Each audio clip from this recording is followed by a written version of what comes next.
Ronin with my homies. Hey guys, how's it going? Today we are looking at Ronin Book 2, Number 2 from Frank Miller Presents by Frank Miller and Phillip Tan. It is awesome. It is dope. Look at this cover. I love it. The art is beautiful. It is so much fun. It is explosive. It is cinematic. It is a summer blockbuster. Subscribe to my channel if you haven't already. Hit the like button and let's get right into it. I feel like the art was so good on the first issue of this, and I feel like it's even more elevated now.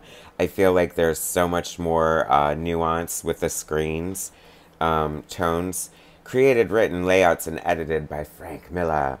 Art by Phillip Tan, and the screen tones I had mentioned are being done by Daniel Henriquez, and wow, like, so amazing. Like, this is such a beautiful book.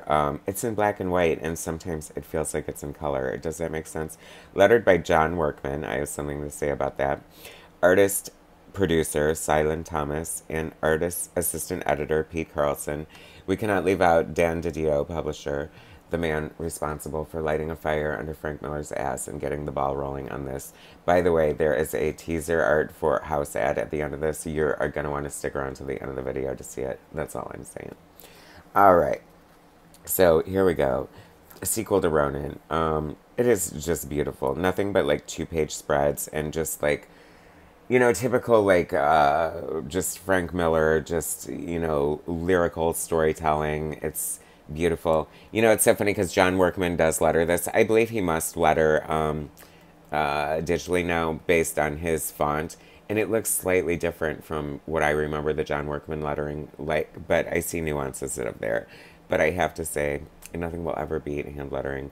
And it looks a little big. That's my only criticism. Other than that, I'm so happy to have John Workman on this. Like, he is legend. Love John Workman so much.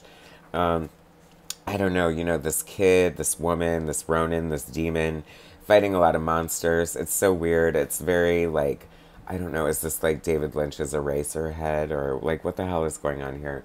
Low-key, I have no idea what's going on, but I'm loving it just the same. I mean, I feel like it's like very internal struggle versus external struggle. I have no idea, but... And then, you know, you throw in a few goddams, a few fart jokes, and it's, you know, it's Frank Miller. It's Ronin, too. I mean, just look at the beautiful, like, work here. I mean, because Ronin is supposed to be like a manga book, so I think that even though we do want Frank Miller's art on this, you know, this is Frank Miller's layouts with beautiful rendered art by Phillip Tan, and then the... you know, the screen tones by Daniel Enriquez, and just some gorgeous stuff here. These books are beautiful. The line of Frank Miller Comics Presents has been nothing short of gorgeous. Ancient Enemies, Pandora. How could I forget Pandora? Coming soon, by the way. A lot of this art is actually reminded me of Will's Portacio, like the way he does like heavy shadowing on the faces and stuff. I mean, tell me that's not giving you Will's Portacio vibes, especially if you check out like his early stuff, like I think it was called Legion of Night or something like that, a very cool miniseries, beautifully illustrated by him. Let's see here, another 2-page spread. Of course, my dog in the background, but what would it be without a random Autobomb from the world's cutest chihuahua, Rocco. Anyway, I love this panel. That is so cool. Let's see. I mean, just panels like this. I mean, the art alone is just totally worth it. Would you not love to see this in like a treasury size? I mean, if you know, if the gods be, I would love to see the most beautiful collection for this would be a hardbound treasury-sized edition, complete with a gallery of all of Frank Miller's layouts. Okay. And some, of course, design work by Phillip Tan, which we do get in the back of here. Here we go. He stinks like a bad fart. He stinks. Yeah. And let's see. And then he starts saying goddamn randomly. Did I miss it? But I was just like, oh my gosh. Frank Miller is giving us like All-Star Batman PTSD, right? With the goddamn Ronin. Just kidding. Oh my gosh, that is so cool. Like, this is what I love about this book. It is just like, it's sort of like grandiose and epic in scope, um, like the sequel to The Dark Knight Returns. Just how like bombastic and a lot of the layout and sort of flow of the story is giving me that kind of vibe, which I know a lot of you are probably thinking, oh, that's not a good thing, but I love the Dark Knight Returns sequel, so there. Loving this page so much. Let's see. That big damn monster, he's dead. See, he did say goddamn somewhere. Oh yeah, here he goes. He's gone, he's dead, I'm telling you, he's goddamn dead. I'm like, from the mouths of babes. It's like, weren't you just born like 3 pages ago and you're like killing monsters and cussing already? I guess this is a Frank Miller joint, so, that's part of the charm of it. And just like gag worthy, just freaking art, like just like so beautiful. If we can't have Frank, I'll take this. So good. And then, oh, it's so funny because this, his father here being held by this, his mother slash lover. I don't know what's going on, some Oedipal stuff, but then she starts tearing him apart. No spoilers or whatever, but some comic books are accused of being talking heads comic books, and this is the ultimate talking heads comic book without saying too much, but I mean, you can kind of see what's happening there, right? Anyway, how good is this? Are you guys getting this?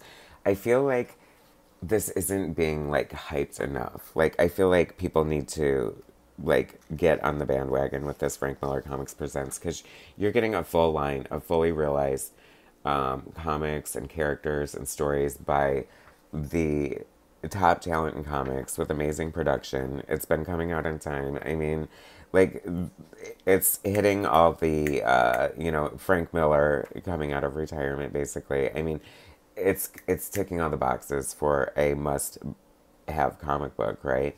This is double size. It's $8. I mean, a little expensive, but you would pay $20 for this, wouldn't you? It's Frank Miller, so come on, just do it. There's that talking head I was talking about.